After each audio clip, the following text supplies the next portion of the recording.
Assalamualaikum warahmatullahi wabarakatuh. Saudaraku dimanapun berada,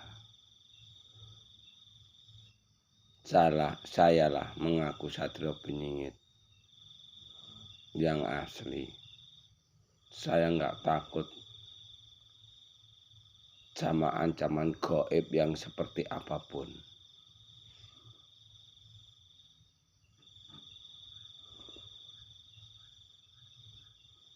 Sampai-sampai di YouTuber ada yang mengatakan sangat berbahaya untuk mengaku sebagai Satrio Benyingit.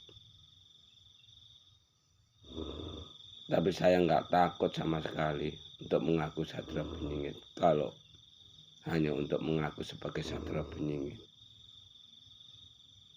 Kalau memang benar saya Satrio Benyingit itu, saya akan menerangkan tentang penyakit manusia yang diderita manusia ini tadi. Kalau memang benar Satrio Benyingit untuk menolong umatnya. Jadi penyakit manusia, penyakit yang diderita manusia ini hanya ada tiga macam ini. Yang pertama penyakit raga, yang kedua penyakit sukma, yang ketiga penyakit karma. Semua ini ada obatnya, nggak ada yang nggak bisa diobati, semuanya bisa. Nah, penyakit raga, contohnya ya orang yang kena parang, kena melahirkan, itu diobati dokter kan mudah sembuh ya. Ini. Yang kedua penyakit sukma. Penyakit sukma ini perbuatan manusia. Orang yang udah dirasuki iblis atau dajjal ini tadi.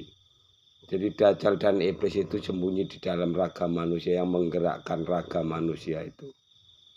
Sehingga dia membuat penyakit untuk nyelakai orang lain. Begitu ya. Contoh kalau di ilmu perdukunan atau stroke.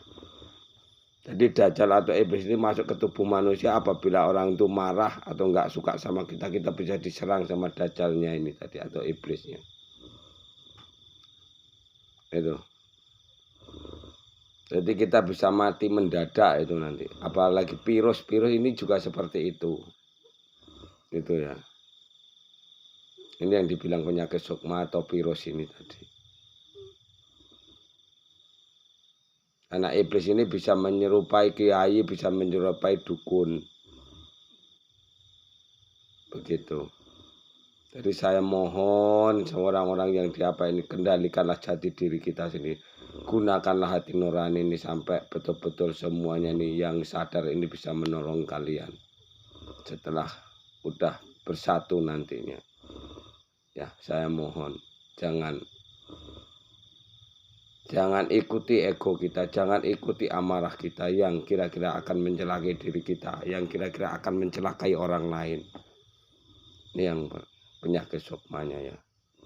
Kalau di ilmu perdukunan itu tadi ya contoh foto kita, nama kita dibakar dukun, dicucuk sama, dibacakan mantra, dicucuk sama jarum, tembus ke jantung orang. Ini berbahaya untuk dukun itu sendiri.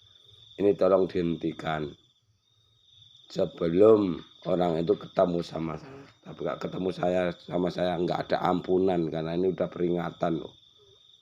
Jangan nyalakai orang lain, kasihan orang yang sakit itu. Yang ketiga penyakit karma. Penyakit karma ini contoh kalau kaum laki-laki berbuat maksiat itu dosa. Ya. Dosanya ini membunuh anak kandung sendiri nih kalau kaum laki-laki ini. Gitu. Jadi yang jadi aneh itu air mani bukan air susu. Saya nggak mau merubah dulu sebelum semua kumpul di Bali. Aku nggak mau buka semua apa. Saya nggak mau kalau konten saya ini, ucapan saya ini dipelajari sama manusia iblis itu tadi sehingga untuk melabui orang awam. Ini yang saya nggak maunya itu di situ. Jadi saya kasih petunjuk-petunjuknya dulu. Masalahnya banyak kalau mau dibongkar. gitu loh. Jadi kalau anak ini tadi sama saudara kita yang kerja di tempat hiburan atau klub malam atau pelacur ini tadi, karena dia takut malu untuk melahirkan anak, akhirnya anak ini digugurkan, dijatuhkan. Kalau dibuang dia itu jadi, kalau anak ini dibuang jadinya, kalau dibuang gitu kan, ini ibarat janin itu tadi, masih umur 1 minggu, 1 bulan atau berapa aja, ini mas udah ada sukmanya ini ya. Begitu mani ini tadi jadi langsung masuk ini sukmanya dulu. Begitu dibuang nggak ditanam ini jadinya tuyul, makanya ini tadi bertapa nggak makan nggak minum akhirnya muksa matinya. Jadi jadinya tuyul. Inilah kalau di Jawanya ini jadinya danyang.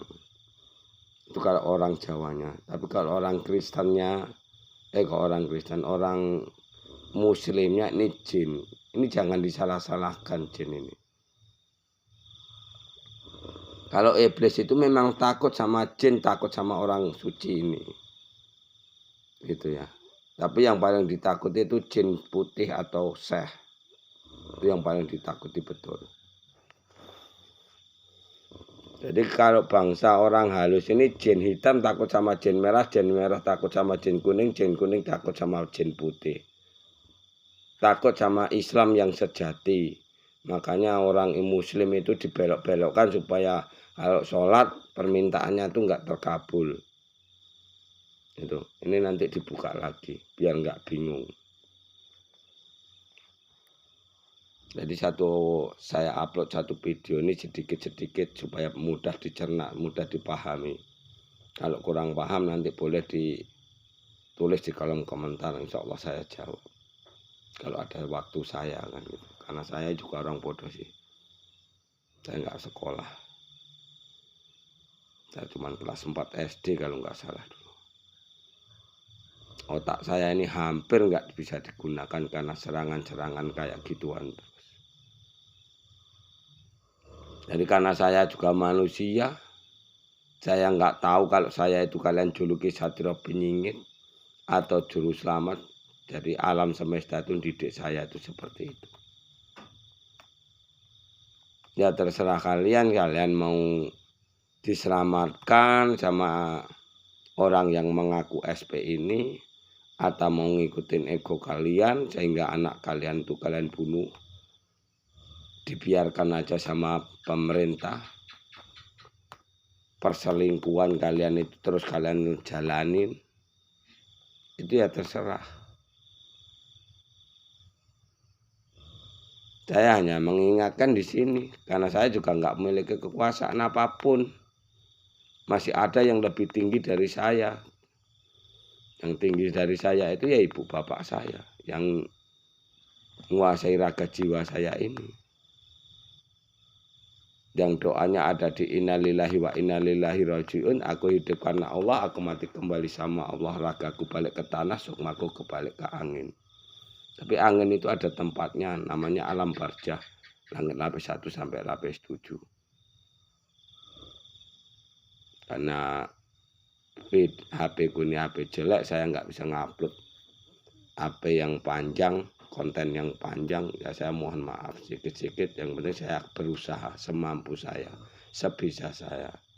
Jadi mohon dimaklumi, mohon dimaafin. Apabila saya ada salah ngomongnya, mohon dipelajari. Assalamualaikum warahmatullahi wabarakatuh.